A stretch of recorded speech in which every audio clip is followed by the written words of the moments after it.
우리나라의 경제 성장률하고 잠재 성장률이라고 하는 것을 비교해 보면 감이 옵니다. 2023년의 경제 성장률이 아마도 1.4% 정도가 될 것 같아요. 한국은행이 그렇게 추정을 해왔거든요. 근데 실제로 경제 성장률은 몇 달 지나야 아마도 최종적인 숫자가 나올 겁니다만 아마도 1.4% 정도가 될 텐데 우리나라의 잠재 경제 성장률은 2%입니다. 잠재 성장률이라고 하는 건 뭐냐면 우리가 갖고 있는 실력을 다 쓰면 어느 정도가 나온다라고 하는 거거든요. 그 2% 정도는 나온다는 거예요. 그러니까 예전보다도 실력이 많이 줄어들긴 했지만 한때는 뭐 10%까지도 갔으니까요. 그런데 어쨌든 2% 정도는 충분히 할 수 있는 실력을 갖고 있는데 2023년에는 1.4%밖에는 못했다라고 하는 거죠. 그러니까 얼마나 침체되어 있었느냐라고 하는 것을 그 숫자가 잘 보여주고 있는 거예요. 이렇게 된 이유가 뭐냐면 무엇보다도 수출이 줄어든 겁니다. 우리나라는 수출이 굉장히 중요한 나라인데 그런데 수출이 2022년에 비해서 8% 정도가 줄어들었어요. 그러니까 물건이 잘 안 팔리는 거죠. 그러니 그만큼 회사도 잘 안 돌아가고 소득도 줄어들고 뭐 다 그렇잖아요. 심지어 삼성전자의 이 파운드리 부분 같은 경우는 성과급이 0이라고 하더라고요. 뭐 그럴 정도로 경기가 안 좋고 소득이 줄어들었고 그렇게 된 거죠. 그러다가 보니까 또 내수도 침체되잖아요. 돈벌이가 잘 안 되니까 잘 사람들이 못 쓰게 되는 거고 또 여기에다가 겹쳐진 것이 고물가예요. 물가가 많이 올라갔어요. 그렇게 된 가장 큰 이유는 환율 때문에 그렇게 됐습니다. 그러니까 미국이 금리를 굉장히 높여 놓으니까 달러의 가치가 굉장히 높아졌고 상대적으로 원화 가치는 낮아졌거든요. 그러니 외국에서 우리는 그러니까 우리나라는 어떤 방식으로 사냐면 외국에다가 많이 수출을 하고 또 외국에서 많이 수입을 해서 살아요. 우리가 필요한 거는 수입해서 쓰죠. 그 돈은 수출을 해서 버는 거거든요. 자, 이런 구조인데 밖에서부터 사들여 오는 값이 높아진 거예요. 우리 내부의 물가가 높아지는 거죠. 그래서 외식 물가도 높아지고 다 그렇게 됐어.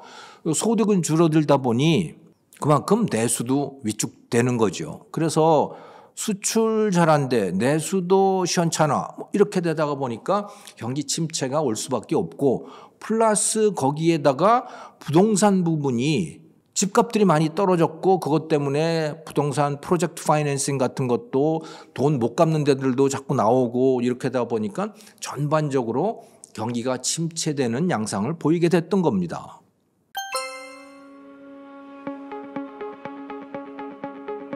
당장 닥친 문제는 프로젝트 파이낸싱 같은 이 부동산 부문에서의 신용 문제예요. 그러니까 금리가 갑자기 올라가다가 보니까 코로나 때에 금리가 낮아지면서 또 이 통화 유동성이 늘어나게 되면서 모든 자산 가격이 다 올라갔거든요. 그래서 암호화폐 가격도 올라갔고 주식도 그렇고 뭐 다 올라갔었잖아요. 부동산 값도 그래서 올라갔었던 거거든요. 그 화폐적인 현상이었던 겁니다. 그런데 이게 2022년 5월부터 금리가 올라가다가 보니까 돈줄이 줄어들게 됐던 거고 또 원리금 상환 부담도 늘어나게 된 거고 그러다 보니까 집값이 떨어지고 대출금 상환도 어려워지고 하는 이런 일들이 나타났어요. 그래서 이제 가장 치명적인 또 단기적으로 나타날 수 있는 위험 현상은 바로 이 금리가 높아진 것에 따른 이 부동산 부문의 위축인데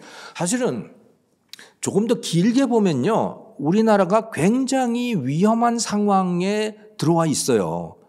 그것은 우리나라도 그렇고 독일도 그렇고 그렇거든요. 이게 왜 그러냐면 전 세계적으로 시장이 분열되고 있기 때문에 그렇습니다. 미국과 중국이 분열을 하면서 그 이전까지는 미국, 중국 세 개의 시장이 하나로 통합이 돼 있었죠. 그러니까 우리나라처럼 또 독일처럼 수출을 해서 먹고 사는 나라들은 그 넓은 시장을 상대로 해서 물건을 팔 수가 있었던 겁니다. 그런데 이게 트럼프 때부터 본격적으로 갈라지기 시작했잖아요. 2018년, 19년 그 무렵부터 이 시장이 갈라지기 시작했고 바이든 정부에 들어와서는 더욱더 심각하게 세상이 분열되기 한 거거든요. 그러니까 이건 우리 같은 나라에게는 뭘 뜻하냐면 시장이 쪼개지니까 시장이 줄어드는 거예요. 중국, 러시아, 이란, 터키 이런 데들은 미국과 유럽, 일본, 한국 같은 시장으로부터 분리가 되는 겁니다. 그러다 보니까 시장이 줄어들게 되고 수출이 줄어들게 되고 하는 이런 현상이 나타나게 되는 거예요. 그러니까 이건 큰 관점에서 봐야 되는 거거든요. 그리고 이거는 돌이키기가 매우 어려운 겁니다. 이거는 어쩔 수 없는 현상이에요. 우리가 어떻게 할 수 없는 현상인 거죠. 그래서 이 부분은 우리가 아주 단단히 마음을 먹고 대응을 해야 될 부분입니다. 이것은 그냥 지금까지처럼 살게 된다면, 지금까지처럼 비즈니스를 하게 된다면 우리는 추락밖에 남은 게 없어요. 독일은 이미 그런 단계에 들어가 있고 우리의 성장률도 이미 1% 단계로 들어가 있고 그렇거든요. 이게 다 이런 이 거대한 세계의 지정학적인 흐름에 따른 결과라고 보시면 되는 거죠. 그러니까 이걸 극복하기 위해서 우리 자신이 변할 수밖에 없는 때인 겁니다. 변하지 않으면 그냥 같이 동반 추락을 할 수밖에 없는 상황이 되는 거죠.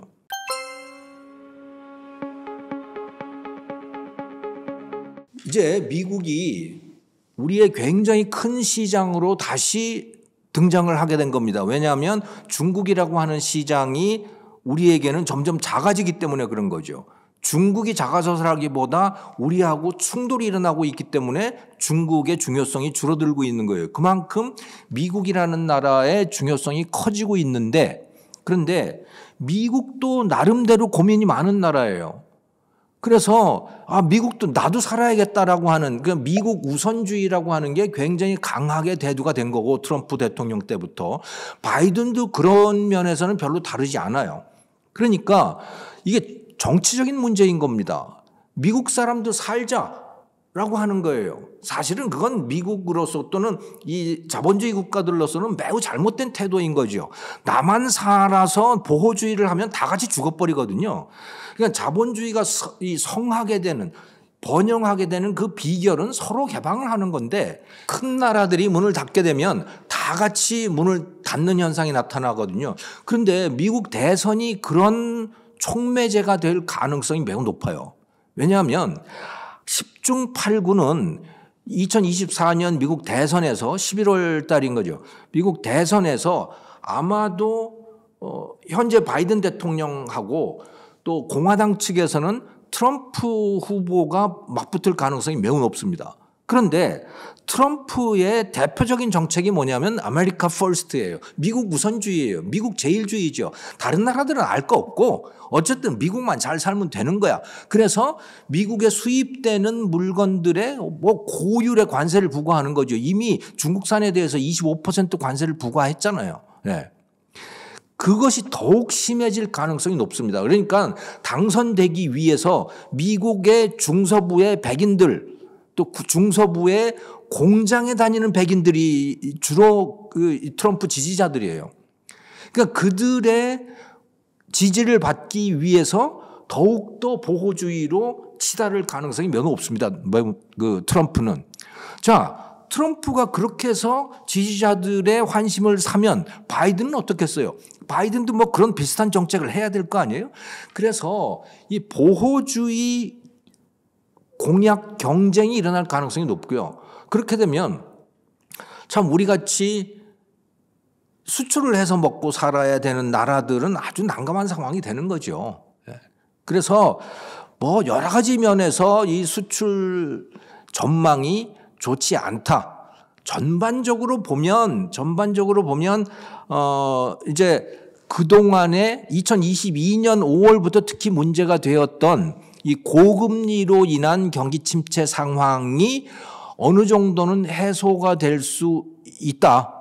2024년에는. 왜냐하면 금리 인상이 안 되고 어쩌면 금리가 낮아질 가능성이 있기 때문에, 그만큼 유동성이 좋아지기 때문에 어느 정도는 경기가 펴질 가능성이 있지만, 그런 플러스 요인이 있는 반면에 또 한편으로는 미국 대선에서 보호주의 경쟁이 벌어질 가능성도 매우 높다. 이런 것을 감안하셔야 될 것 같습니다.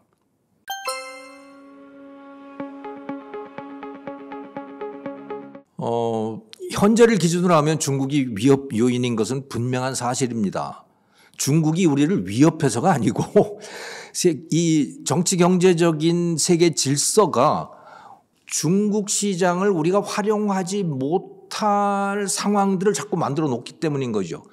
그래서 그 중국을 우리가 쓰지 못하게 되는 큰 두 가지 요인이 있어요. 첫 번째 요인은 지정학적인 것 때문입니다. 미국과 중국이 갈라서기 때문에, 그리고 우리는 미국과 손을 잡을 수밖에 없는 상황이기 때문에, 그래서 중국 시장을 옛날만큼 활용할 수 없게 된다라고 하는 거죠. 사실 돌이켜 생각을 해보면 대한민국이 1998년에 외환위기를 맞았었죠. 그래서 완전히 망했어요. 우리는 국가 부도가 난 겁니다. 그때 IMF가 겨우 살려줬죠, 우리를.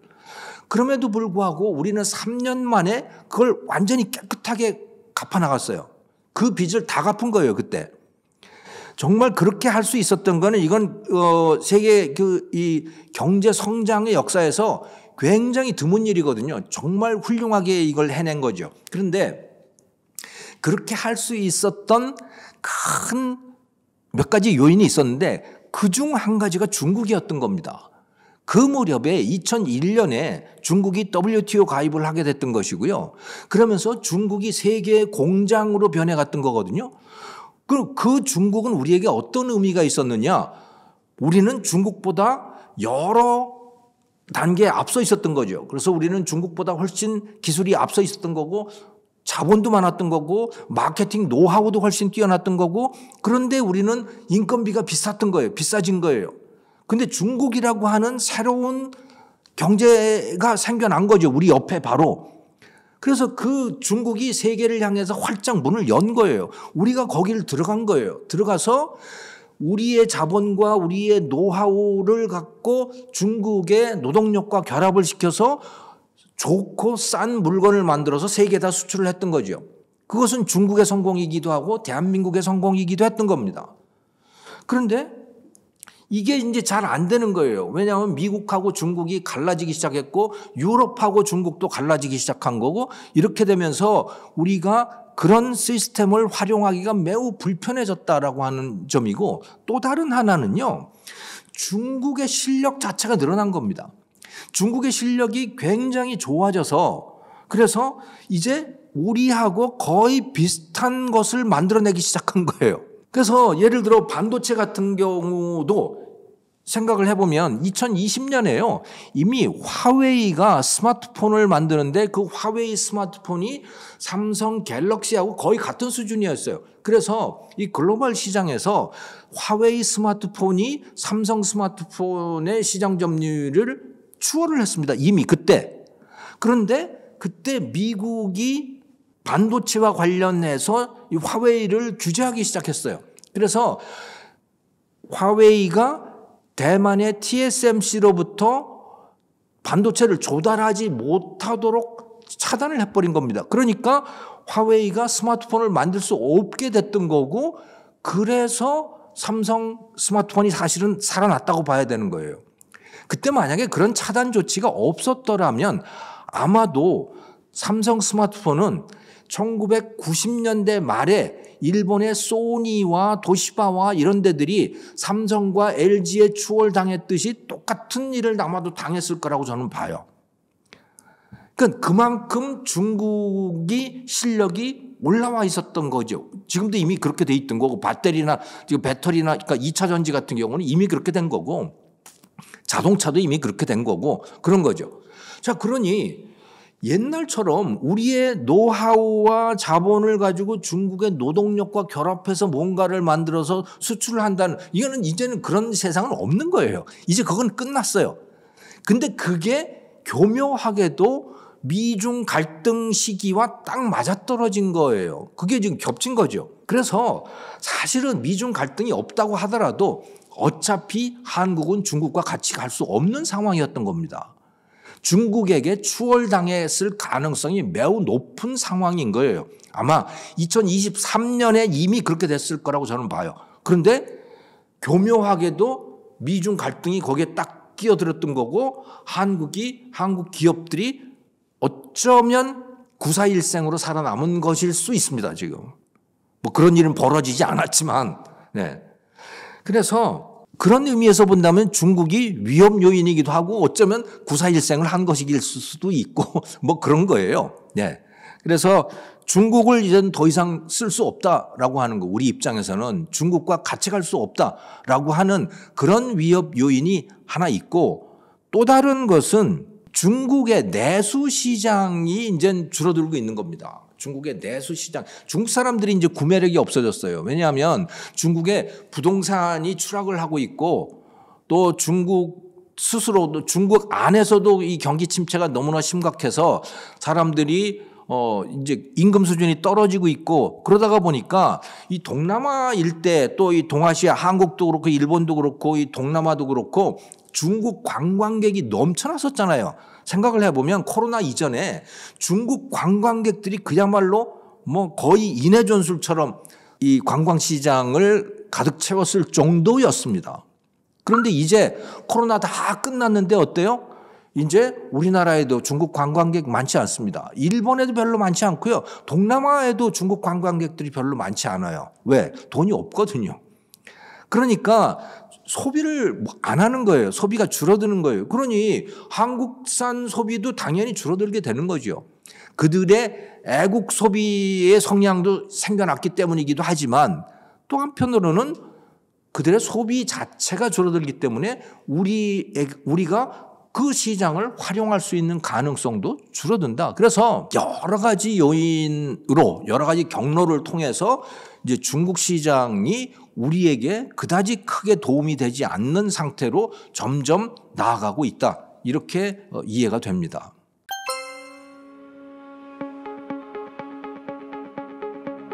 네, 사실입니다. 2020년 자료를 보면 중국의 신용불량자, 그러니까 블랙리스트에 올라 있는 사람들인 거죠. 그러니까 중국에서 신용불량이 되면 뭐 항공권도 못 사고 뭐 여러 가지 불이익들이 많이 있더라고요. 그 대상자가 2020년에는 570만 명이었는데 2023년 11월에 그게 860만, 850만 뭐 그 정도로 늘었더라고요. 그러니까 그 신용불량자 숫자가 한 50%가 늘어난 거예요. 그 몇 년 사이에. 이유는 뭐냐? 그거는 뭐 너무나 뻔한 거죠. 사람들이 돈을 못 갚는다. 뭐 돈벌이가 안 되니까 돈을 못 갚는 거죠. 그만큼 소득이 떨어지고 그만큼 실업자도 많아지고 그렇습니다. 그런데 중국의 실업률 숫자를 보면 재밌는 게 있어요. 실업률이 3%대인가 뭐 그렇습니다. 실업률이 굉장히 낮아요.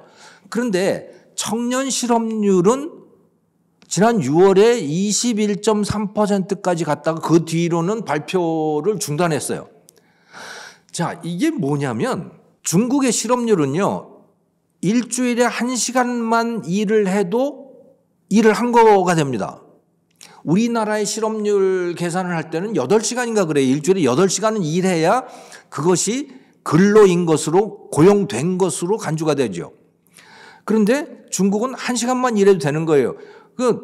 그러니까 우리 같으면 실업자인 사람이 중국에서는 실업자가 아닌 것으로 통계 처리가 되는 거죠. 중국은 공직 실업률이 굉장히 낮아요. 근데 청년 실업률은 굉장히 높았어요. 그 1시간조차도 일을 못하는 사람이 20%가 넘었다는 이야기인 겁니다. 그런데 이 북경대학 어느 경제학 교수의 계산에 의하면 사실은 그것도 엉터리 숫자고 사실은 정말 숫자를 생각해 보면 46%다. 실업률이, 청년 실업률이라고 하는 건 18세에서부터 24세까지를 이야기하는 겁니다. 그러면 이런 차이가 나는 이유는 뭐냐? 그것은 바로 소위 탕핑족이라고 하는 것 때문에 그럽니다. 그러니까 실업률은 어떻게 계산이 되냐면 일은 하고 싶은데 적극적으로 구직 활동을 하고 있는데 그러니까 직장을 못 구한 사람을 실업자라고 부르는 거거든요. 여기에 바로 허점이 있는 거예요. 구직 활동을 포기한 사람은 뭐냐? 그건 실업자가 아닌 거예요. 그럼 탕핑족은 뭐냐? 탕핑족은 아예 뭐 적극적인 실업자라 그러죠. 집에서 그냥 노는 겁니다. 구직 활동할 의사가 없는 사람들인 거예요. 탕핑족들인 거죠. 이런 사람들은 그 숫자에 제외되는 거거든요. 그 북경대학 그 교수가 46%라고 했던 그 숫자는 뭐냐? 바로 탕핑족을 포함한 겁니다. 어차피 직장 못 구할 거니까 그냥 집에서 놀자. 괜히 쓸데없이 구직 활동은 뭐하러 하냐라고 하는 사람까지 포함시키면 그게 46%라고 하는 거예요. 그러니까 중국의 지금 실업 상황이 굉장히 심각한 상황이라고 보시면 되는 거죠. 그게 실업률이라고 하는 숫자에 잘 드러나지가 않고 있는 겁니다. 그러다가 보니까 다 소득이 떨어지는 거 아니겠어요? 그러니 돈도 못 갚는 거죠. 그래서 이렇게 이 신용불량자, 블랙리스트에 올라 있는 사람들도 많다. 이렇게 이해를 할 수가 있겠습니다.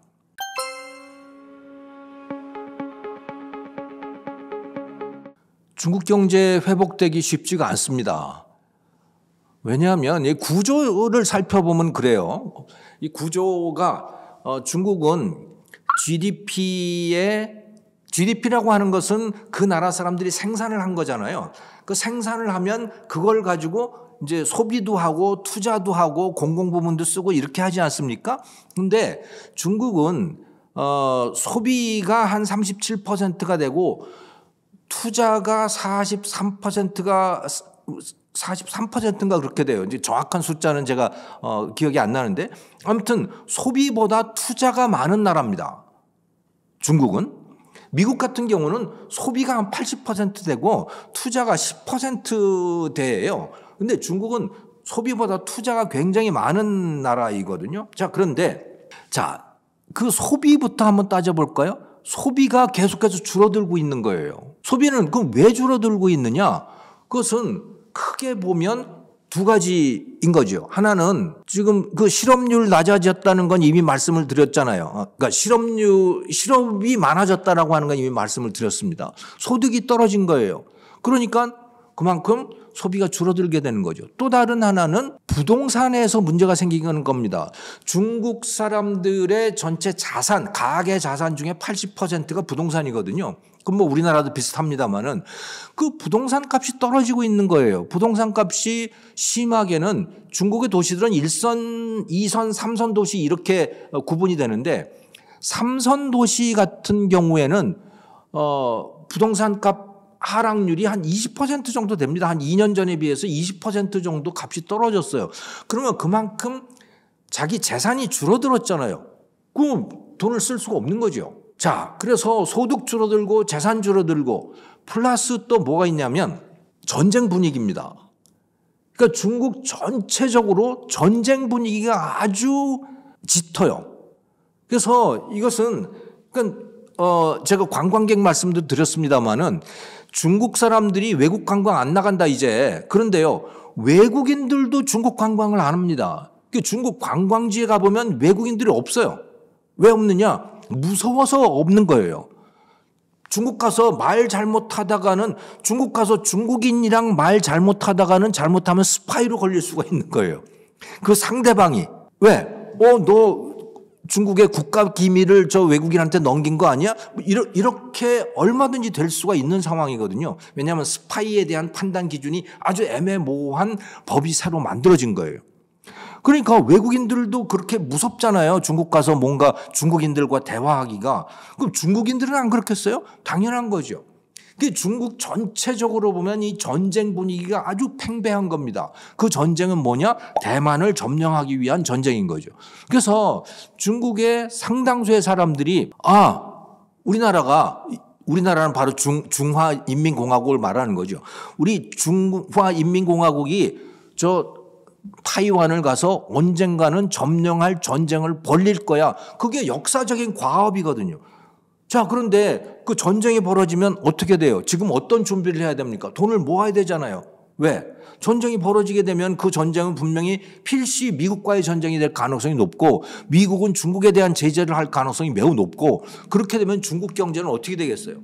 뭐 엉망진창이 될 거라고 하는 건 누구나 예상할 수 있잖아요. 그러면 지금부터 그때를 대비해서 준비를 해놔야지라고 하는 생각을 대다수의 사람들이 하게 되는 거죠. 그러니까 소득 줄어들어, 재산 줄어들어, 전쟁 분위기 팽배해. 그 사람들이 돈을 쓸 수가 없게 된 겁니다. 코로나가 끝났는데도 이렇게 된 거예요. 그러니까 소비는 줄어든다는 거예요. 그러면 투자는 어떠하냐? 투자 굉장히 많아요. 예를 들어서 중국에 지금 가장 많이 투자하는 것 중에 하나가 반도체 투자입니다. 첨단 반도체에 엄청난 투자를 하고 있는 거죠. 그래서 최근에 화웨이가 7나노급의 반도체를 만들어서 그걸 가지고 스마트폰을 새로 출시를 했잖아요. 그거는 2020년에 이미 포기한 사업이었어요. 7나노 정도의 5G 반도체로 스마트폰을 만드는 일은 포기를 했었습니다. 왜? 미국이 제재를 해서 중국이 TSMC에다가 그것을 위탁해서 생산을 했는데 그걸 할 수 없게 됐던 거거든요. 그러니까 중국은 그래서 10나노급 그 이하의 미세 공정의 반도체를 만들 수가 없었던 겁니다. 그런데 7나노짜리를 지난 23년 가을에 만들어서 출시를 한 거예요. 자, 이게 뭐냐? 미국이 다 그걸 차단을 하고 있음에도 불구하고 어떻게 만들었냐? 여기에다가, 그러니까 이것은 7나노 정도 반도체를 만들려면요. 네덜란드의 ASML이라고 하는 회사가 만드는 그 장비가 있어야 됩니다. EUV 장비라고 하는 게 있어야 돼요. 이것이 몇 대, 그러니까 생산이 안 돼요. 그래서 얼마 전에 우리나라 윤석열 대통령 뭐 또 이재용 부회장 뭐 다 네덜란드 찾아가서 ASML을 찾아갔었잖아요. 국빈 방문으로 거기를 찾아갔어요. 그 장비 회사에 가서 잘 보여야 되는 거예요. 그래야 EUV 장비라고 하는 거를 구할 수가 있는 겁니다. 그 EUV 장비, 극자외선 장비라고 하는 것을 가지고 10나노 이하짜리를 만들 수 있는 거거든요. 그런데 미국이 ASML로 하여금 그 EUV 장비를 중국한테 팔지 못하도록 차단을 시켜버린 거예요. 그러니까 중국은 그 EUV 장비를 구할 수가 없어요. 그럼 7나노짜리 반도체를 만들 수가 없어요. 그런데 화웨이가 7나노짜리 반도체를 가지고 스마트폰, 5G 스마트폰을 만든 거예요. 뭐냐, 무슨 기적이 일어난 거냐? 무슨 일이 벌어진 거냐면요. EUV 장비가 아니고 EUV 이전에 DUV 장비라고 하는 게 있습니다. 그 DUV 장비라고 하는 것은 7나노를 그거 가지고는 정상적으로 만들 수 없는 거예요. 중국은 그 장비는 있는 거예요. DUV 장비는. 그런데 그 DUV 장비를 가지고 여러 공정을 거쳐서 7나노짜리를 만든 거예요. 이게 멀티 패터닝이라고 하는 그런 방식이거든요. 그런데 이거는 삼성전자도 안 하고 TSMC도 안 하고 인텔도 안 해요. 왜냐하면 이렇게 하게 되면 원가가 어마어마하게 들어가기 때문에 그런 거예요. 그러니까 다 EUV 장비를 가지고 하는 거죠. 7나노 정도를 만들려면. 그런데 중국은 그걸 구할 수가 없잖아요. 그러다가 보니까 DUV 장비를 가지고 엄청나게 코스트가 많이 들어가는 방식으로 그걸 겨우겨우 만들어낸 겁니다. 그러니 그 성공률이라고 하는 것도 매우 낮은 거고 만들다가 버리는 것도 굉장히 많은 거죠. 그런데 거기에다가 어마어마한 돈을 들여서 그걸 만든 거예요. 자, 이게 다 투자 아닙니까? 같은 반도체를 만드는데 중국은 지금 어떻게 하고 있느냐? 엄청난 원가를 투자하고 있는 거죠. 그거 다 투자인 거예요.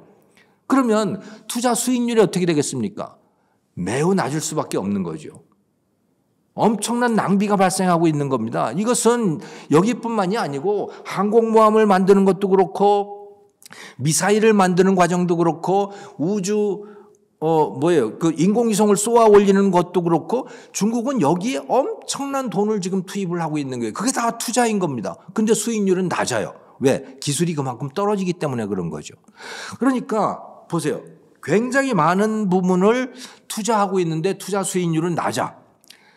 소비는 떨어지고 있어. 그럼 어떻게 돼요?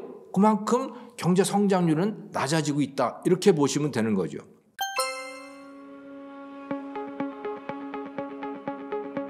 중국의 부상 때문에 그렇습니다. 중국이 미국에 버금하는, 미국을 넘어가지는 못했지만 미국 전체 경제력 GDP로 따졌을 때 미국의 거의 한 70%까지 육박을 하고 한 3, 4년 전까지만 하더라도 10년 안에 미국을 넘어선다 이런 예측까지도 막 나왔죠. 사실은 그 예측에 따르면 이미 중국은 미국을 넘어갔어야 됐어요. 지금 2023년이면. 근데 그게 이제 멈춰서서 70%를 그냥 여전히 못 넘어가고 있지만, 자, 이렇게 경제 강국이 된다다가 무엇보다도 중요한 것은 군사대국이 된 겁니다. 사실은 2차 대전 이후에 2대, 3대 경제 강국이 된 나라가 어디입니까? 그게 일본하고 독일이잖아요. 이 나라들은 경제 강국은 됐는데 완전히 절름발이었어요. 왜냐? 패전 국가였거든요. 2차 대전에 완전히 패전 국가잖아요. 그러니까 미국이 죽이려면 죽이고 살리려면 살릴 수 있는 나라였던 거죠. 그래서 완전히 사실은 죽였어요. 이 나라를 완전히 죽였는데, 그래서 다시는 일어나지 못하는 나라로 만들려고 했었는데 한국 전쟁이 터진 거예요. 그리고 중국이 공산화가 된 거예요.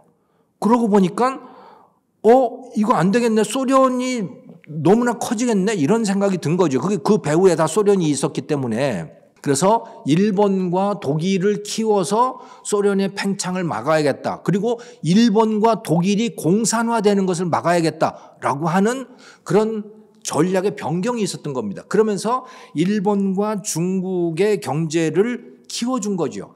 일본과 중국의 경제가 자라날 수 있도록 그냥 격려를 해줬던 겁니다. 미국이. 그러니까 세계 2위, 3위의 경제 대국이 된 거예요. 일본이 경제 2위가 된 거죠. 그런데 완전히 절름발이었던 겁니다. 왜? 군대가 없는 나라, 전쟁을 못하는 나라가 된 거죠. 그리고 이 나라가 미국에 덤빌 수가 없는 거예요. 미국이 하라는 대로 할 수밖에 없는 나라가 2위, 3위의 나라였던 거거든요. 자, 거기다가 소련까지 1991년에 붕괴가 돼버렸죠. 그러니까 미국만이 존재하는, 미국이 유일한 패권 국가가 됐고 아무도 그 미국에 덤빌 수가 없는 상황이 됐던 겁니다. 그래서 팍스 아메리카나, 미국이 이끄는 세계의 평화가 최소한 30년 동안 유지가 됐던 겁니다. 그런데 그런 상황에서 중국이 자라났어요. 미국은 중국도 일본과 독일처럼 부자가 되면 미국의 동맹국가가 될 거라고, 충실한 우방국가가 될 거라고 희망했고 예상했습니다. 그런데 중국은 힘이 세지면 세질수록 미국에 덤비는 나라가 된 거죠. 군사강국이 된 겁니다. 그리고 본격적으로 미국에 덤비기 시작한 거예요. 그러다가 보니까 특히 문제가 되고 있는 부분이 타이완과 남중국해입니다. 지금도 이미 남중국해에서는 이 중국이 남중국해에 있는 수많은 그 암초들에다가 군사기지 만들어 놓고요. 이거는 국제사법재판소의 판결에 정면으로 도전하는 거예요. 그건 중국의 영토가 아니라고 이미 판결이 나 있는 상태인데 거기를 가서 무단 점령을 하고 있는 겁니다. 중국이. 그래서 미국이 그러지 말라고 하는데도 뭐 어쩔 건데 라는 식으로 지금 나가고 있는 거죠. 그러다가 보니까 필리핀이 나서가지고 왜 남의 영해를 장악하느냐, 왜 남의 영해를 네 바다라고 하느냐 해서 필리핀이 막 정면으로 도전을 하고 있는데 필리핀은 힘이 약하니까 중국을 어떻게 하지 못하고 있는 거잖아요. 어쨌든 간에 뭐 필리핀이 거의 맨몸으로 가서 뭐 배로 가서 이제 저항을 하고 뭐 그런 상태가 됐어요. 거기다가 타이완을 만약에 타이완이 중국말을 듣지 않으면 무력을 사용할 수도 있다라는 암시를 끊임없이 하고 있는 거거든요. 그러니까 미국의 입장에서는 중국이 그렇게 하는 거를 용납할 수가 없는 상황이 되어버린 겁니다. 왜? 그렇게 되면 잘못하면 타이완과 예를 들어서 남중국해가 완전히 중국의 손아귀에 들어가게 되면 그러면 그 다음은 누구냐? 그 다음은 필리핀이고 한국이고 그렇게 되는 거예요. 그러면 전체가 다 아시아는 중국 것이 되는 거죠. 그러면 미국의 입장에서는 태평양을 다 잃게 되는 겁니다. 그런 것을 가만히 둘 수가 없잖아요. 미국의 입장에서는. 그러니까 이제 과거는 중국을 견제할 필요가 없었던 거예요. 한 10년 전까지만 하더라도 미국은 중국을 자기 편이라고 생각을 하고 있었어요. 그래서 뭐 태평양을 굳이 지킬 이유도 별로 없었던 거죠, 사실은. 그런데 중국이 이렇게 돼버리니까 태평양을 확실하게 지켜야만 하는 상황이 돼버린 거고, 그런데 미국은 이제 힘이 딸리는 상황이 된 거고, 그러다가 보니까 어떻게 돼요? 저 아프가니스탄에 있는 거, 또 이 중동에 있는 미군들, 거기에 쓰는 돈들, 이거를 빼다가 여기 태평양을 지켜야만 되는 상황이 돼버린 거예요. 자, 그래서 아프간에서 철군했죠. 중동에서도 미군들 빼지요. 또 나토에다가 돈도 덜 쓰지요. 그걸 다 태평양을 지키기 위한 용도, 여기에다가 투입을 하고 있는 거거든요. 그러다가 보니 어떻게 돼요? 그쪽이 공백이 생기잖아요. 그 공백을 러시아가 치고 들어온 겁니다. 그래서 우크라이나 점령하겠다고 들어온 거예요. 3일이면 점령할 거라고 생각하고 들어간 겁니다. 러시아가 우크라이나를. 왜? 미국 어차피 손 안 댈 거잖아요, 여기에. 그래서 들어가 보니까 들어갔는데 우크라이나 사람들이 뭐 워낙 용감하게 저항을 하는 데다가 러시아가 생각 못했던 것이 있었던 거죠. 미국이 거기를 완전히 포기했던 게 아니에요. 힘이 딸리니까 거기서 이제 뺀 건데 포기했다고 생각을 한 거죠. 뭐 근데 나토도 그렇고, 그러니까 유럽 국가들도 그렇고, 미국도 그렇고, 우크라이나에 직접 참전은 못하지만 거기다가 돈과 무기는 대주는 그런 상황이 되어버린 겁니다. 그것은 중동도 마찬가지예요. 중동도 뭐 하마스의 하마스가 이스라엘을 침공한 것도 사실은 미국의 빈자리라고 하는 게 굉장히 중요하게 작용을 하고 있는 거거든요. 이게 그러니까 미국이 사실은 지난 30년 동안 최소한 전 세계에 미군 기지를 두고 그것으로 세계의 평화를 지켰다고 보시면 되는 겁니다. 그러니까 다른 나라들은 꼼짝하지 마. 그러니까 그것 때문에 반미 감정도 많이 생기고 그렇지만 어쨌든 간에 그걸로 인해서 팍스 아메리카나 미국의 질서, 미국의 평화라고 하는 것이 유지가 되어 왔던 건데 그 미국이 그 곳곳에서 미군을 빼면서 또 군사 예산을 줄이면서 그걸로 중국을 방어하기 시작하면서 그러면서 이제 곳곳에서 분쟁들이 터져 나오기 시작한 거죠. 그렇다고 보시면 됩니다.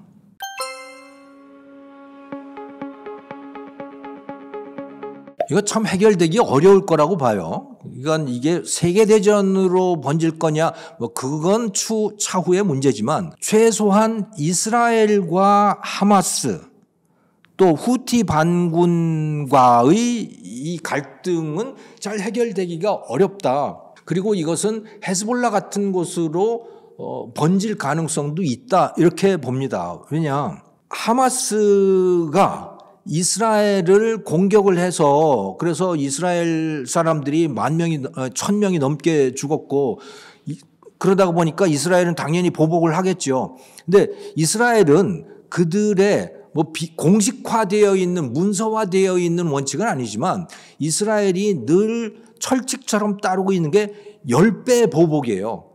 자기들이 당한 거에 10배로 갚아준다는 거거든요. 거의 지금까지 그래 왔어요. 문서화되어 있지는 않지만. 여기에 대해서도 10배 보복인 겁니다. 그리고 아예 하마스라고 하는 이 군사 조직을 아예 발본색원, 아예 그냥 뿌리를 뽑아버리겠다라고 하는 거예요. 그런데 이 하마스는 이 팔레스타인의 이 가자 지구라고 하는 데를 통치하는 군사 조직이거든요. 그런데 이 하마스는 팔레스타인의 그 가자 지구에 살고 있는 팔레스타인 사람들이 한 200만 됩니다. 그 팔레스타인이 한 500만 되는데 가자 지구에 200만이 살고 또 이 동쪽의 웨스트뱅크라고 하는 데에 또 한 300만이 살거든요. 그 합치면 500만이에요. 근데 가자 지구에는 200만이 살고 있어요. 그 200만이 살고 있는 그 민간인들이잖아요. 그 하마스와 민간인을 구분하기가 매우 어려운 거예요. 그 하마스를 골라서 죽여야 되는데 그러기가 매우 어려운 거고 그러다가 보니까 거기서 뭐 15,000명이 죽었다고 하는데 그중에 3,000명 또는 4,000명이 어린 아이라고 하잖아요. 그 구분해서 죽이기가 매우 어려운 거고 하마스는 또 민간인을 방패 삼아서 자기들의 전략 전술을 짜고 있는 겁니다. 병원을 방패 삼아서 전쟁을 하고 있는 거고 그러다 보니 환자들이 방패가 되는 거고 이래서 이 전쟁이 사실은 언제 끝날지도 알 수가 없는 전쟁이 되는 겁니다. 예전에 우리 한국군도 참전을 했던 그 월남전이라고 하는 게 그랬었잖아요. 이게 뭐 어떤 게 베트콩인지 어떤 게 민간인인지 구분을 할 수가 없으니까 양민 학살이 이루어지게 되는 거예요. 그 구분이 안 되니까. 여기도 마찬가지의 상황이라고 보시면 되는 거죠. 이 지금 가자 지구에서의 하마스와의 전쟁이라고 하는 게. 그런데 사실 미국으로서는 이 전쟁이 커지기를 원치 않아요. 이제 웬만하면 미국의 입장에서는 이스라엘한테 그러는 거죠. 야, 웬만하면 이제 적당히 하자. 그런데 이스라엘 입장에서는 도저히 그렇게 할 수가 없는 겁니다. 왜? 하마스라고 하는 데가 그렇게 끝날 때가 아니거든요. 하마스의 뭐라 그러나 자기들의 행동 원칙이 뭐냐면 이스라엘의 완전 절멸이에요. 그러니까 이스라엘의 멸망이죠. 완전히 지구상에서 이스라엘을 없애는 게 바로 하마스의 존재 이유인 겁니다. 그러니까 둘은 같이 갈 수가 없는 거예요. 누가 죽든지 하나는 완전히 사라져야 하는 거죠. 그런데 그 후티 반군이라고 하는 것도 존재 이유가 바로 이스라엘의 제거입니다. 이스라엘을 그 아랍 땅에서 완전히 제거하는 게 후티 반군의 존재 이유예요. 그러니까 하마스도 그렇고 후티 반군도 그렇고 뭐 이스라엘도 그렇고 완전히 이들을 서로 다 이제 죽여야만 끝날 전쟁이거든요. 근데 그게 뭐 되겠어요? 그게 그렇게 뭐 이게 그냥 전투 조직이라면 아마도 이스라엘이 가서 싹 죽여버릴 수가 있을 텐데 이거는 민간인하고 같이 섞여 있는 조직이기 때문에 그렇게 할 수가 없다. 그 유일한 가능성이라고 하는 것은 미국이 또는 유럽 국가들이 이스라엘에 압력을 가해서 야 이제 제발 좀 그만해라 라고 압력을 가해서 휴전을 하는 건데 그래서 우리나라에서 6.25 때에 우리가 휴전 상태지 않습니까 지금. 그러니까 한국이 북한과의 관계에서 우리 전쟁 때 휴전을 했듯이 여기서도 야 전쟁을 끝나려는 게 아니고 그냥 좀 멈춰라 그냥 일단 좀 쉬자 이 정도로라도 이제 해보려고 주변에서 막 압력을 가하고 있는데 글쎄요 이스라엘이 그렇게 끝낼 나라는 아닐 것 같아요. 그래서 이거 끝나기 매우 쉽지가 않다. 네, 그렇게 생각이 됩니다.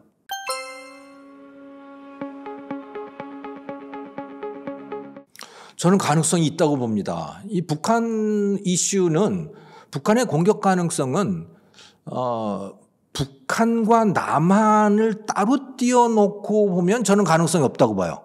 만약에 따로 북한이 남한을 공격한다면 북한은 끝난다. 저는 그렇게 봅니다. 그거는 자기들이 끝날 것을 각오하지 않으면 남한을 공격할 수 없다고 봅니다. 그런데 이것은 그러니까 한반도만을 따로 떼어놓고 볼 문제가 아니라는 거예요. 뭐하고 같이 봐야 되느냐? 이거는 타이완과 같이 봐야 되는 겁니다. 중국, 타이완, 북한, 남한, 러시아, 미국 이걸 같이 놓고 봐야 되는 거죠. 만약에 말이죠. 중국이 타이완을 공격하겠다고 마음을 먹으면 그러면 어떻게 할까요? 그 중국의 입장에서 가장 신경 쓰이는 부분은 타이완이 아니에요. 미국이 신경이 쓰이는 거죠. 미국, 거기에 일본의 오키나와에 있는 주둔 미군, 또 괌에 주둔하고 있는 미군, 또 한국의 오산에 주둔하고 있는 미군, 또 제주도의 해군 기지에 주둔하고 있는 그 해군 함정이며 뭐 이 핵 추진 잠수함들 뭐 이런 것들 있잖아요. 이런 것들이 중국으로서는 신경이 매우 쓰일 거예요. 그것만 없다면 뭐 타이완 정도 그냥 널름 집어먹어도 얼마든지 그냥 집어먹을 수 있는 거죠. 자, 그러니까 중국의 입장에서 만약에 타이완 전쟁을 벌린다면 타이완을 점령하기 위해서 그러면 미군의 전력을 분산을 시켜야 됩니다. 그래야만 승산이 생기는 거죠. 그러면 어떻게 해야 미군 전력이 분산될 거냐? 그러면 당연히 한반도에서도 같이 뭔가를 벌려야 되는 거예요. 그러면 미국으로서는 전력을 분산할 수밖에 없죠. 왜? 한반도도 매우 중요하니까. 한반도가 넘어간다면 일본이 어떻게 될지 모르니까. 사실은 한반도는 예전부터도 일본 때문에 한반도가 중요했어요. 미국의 입장에서는. 근데 최근에 들어서는 한반도 자체 중요성도 생겨났죠. 그게 뭐냐? 삼성전자가 있잖아요. SK 하이닉스가 있잖아요. 또 우리나라의 그 조선산업이 있잖아요. 이거는 세계 최강이기 때문에 일본이 아니더라도 사우스 코리아, 리퍼블릭 오브 코리아만의 중요성이 이제는 생겨났어요. 과거에는 그렇지 않았어요. 그런데 그래도 여전히 일본이 미국에겐 중요한 거죠. 그래서 미국으로서는 만약에 한반도에 뭔가 일이 생기면 이거 한반도 반드시 지켜야 되는 존재인 겁니다. 자, 그러니 중국의 입장에서는 어떻게 하겠어요?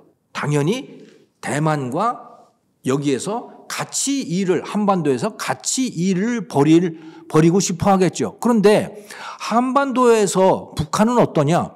혼자서도 일을 벌일 수 있는 능력이 충분히 있는 겁니다. 이미 지금. 혼자서도 일을 벌일 수 있다. 왜? 엄청난 미사일들을 갖고 있고 핵무기도 이미 갖고 있는 것으로 알려져 있고 그렇잖아요. 그러니까 중국이 별로 신경을 쓰지 않아도 지가 알아서 남한과의 전쟁을 할 수 있는 존재가 바로 북한이거든요. 그러니 어떻게 하겠어요? 야, 같이 벌리자라고 작전을 짤 수밖에 없겠죠. 저는 그래서 그런 관점에서 본다면 우리가 굉장히 위험한 상황에 있다. 이건 대만을 염려할 문제가 아니고 대만이 염려가 된다면 당연히 우리 한반도도 염려가 되는 상황이다. 이렇게 저는 이해를 하고 있습니다.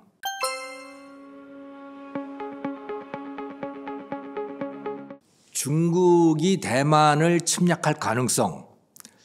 저는 그거는 1월 달 대만 총통 선거의 결과에 상당히 영향을 받을 거라고 봅니다. 만약에 민진당 후보가 총통이 된다면 침략 가능성이 높습니다. 왜? 민진당이라고 하는 데는 주로 지지층이 대만 섬 사람들입니다. 그러니까 원래부터 섬에 살던 사람들인 거예요. 물론 원래 원주민들은 아니죠. 원래 대만의 원주민 그러니까 1000년 전부터 여기 살던 그 원주민들은 저 동남아 계열 그쪽 사람들이에요. 그런데 명나라 때에 한족이 타이완에 넘어가서 거기서 자리를 잡고 살아왔던 거죠.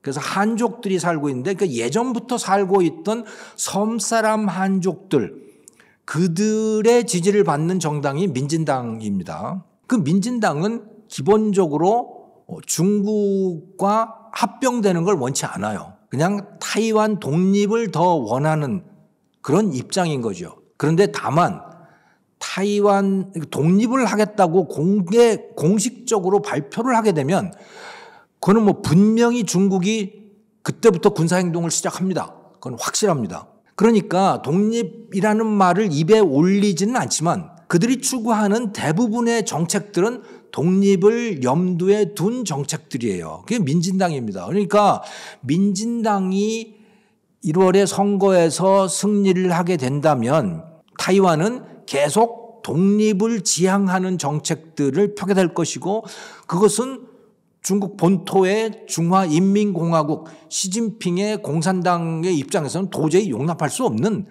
본토 사람들로서는 도저히 용납할 수 없는 일인 겁니다. 그것은 말이 안 되는 거예요. 그래서 대만 침략의 가능성이 매우 높다. 그렇게 되면. 그게 언제일지는 잘 알 수가 없죠.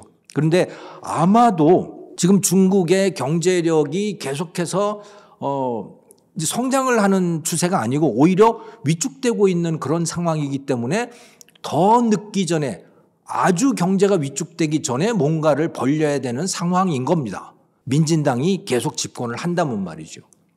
그런데 만약에 국민당, 코민당이 집권을 한다면 이번 선거에서 그 국민당이라고 하는 건 뭐냐면 본토 출신들인 거예요. 그러니까 1949년에 국공내전에서 공산당하고 이 국민당이 전쟁을 벌였잖아요. 내전을 벌였잖아요. 거기에서 모택동 군대한테 져서 쫓겨간 장개석의 군대가 있지 않습니까? 그 군대를 따라갔던 또 국민당 정부 공무원들, 그 가족들 뭐 이런 사람들이 대만의 국민당인 겁니다. 코민당. 그들은 그렇게 독립을 추구하지 않아요. 어차피 그들은 본토 사람들인 겁니다. 그들의 후손들이라고 하더라도 여전히 본토 사람이라고 하는 그런 의식이 있는 거죠. 그래서 굳이 독립을 원하지 않는 사람들이다. 그게 시진핑 주석의 입장에서도 또 이 본토 사람들의 입장에서도 국민당이 집권을 하면 좋은 거예요. 12월 초에 2023년 12월 초에 바이든하고 시진핑이 샌프란시스코에서 만나서 서로 웃으면서 악수도 하고 회담도 하고 그랬었잖아요. 이게 갑자기 뭐냐 사람들이 굉장히 의아했었죠. 아니 저렇게 전쟁할 것처럼 난리를 치면서 뭐 때문에 저렇게 둘이서 갑자기 악수를 하고 저러지? 그런 이유는 다 이게 선거용입니다. 둘 다.